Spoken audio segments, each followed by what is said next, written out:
Carl Bildt here with some reflections on the NATO summit in Ankara slightly less than a week ago. Well, I think the overall European assessment is that it must be seen as a success, primarily because it was a failure. And that is, of course, is the standard that we must apply in these times of Trump. It was a rather short meeting. Trump came to it, he said, primarily because he'd like to see his friend Erdogan, the president of Turkey. That was a good thing in itself. It was a short discussion among the leaders, no particular controversy during that one. And it was a rather short communique.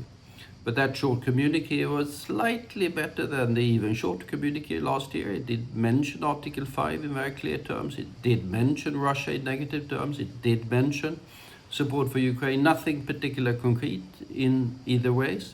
And then, of course, the summit avoided the issue of US military and security presence in Europe and support to European security. There have been different information on that and that withdrawal and that change, but nothing seems to be particularly firm.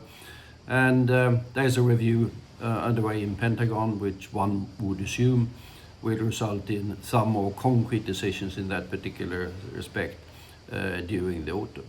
Overall, there's no question that we are on the way to a NATO with substantially less of the United States. And that is facilitated also by the fact that the Europeans are beefing up defense spending very considerable extent. And we have a country like Norway who's spending more per GDP per capita or per capita for defense than the United States.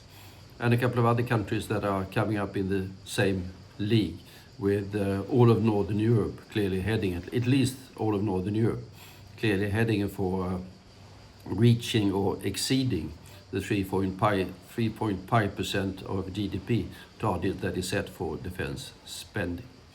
Then has to be said that Trump also added to the atmosphere of the place by bringing up Greenland.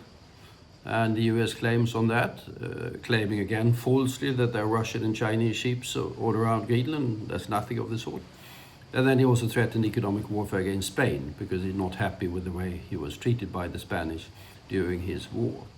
But then, as leaders left Ankara, the Russian war against Ukraine continued with the new attacks against Kiev with ballistic missiles. And then, of course, Trump's war in the Middle East restarted again.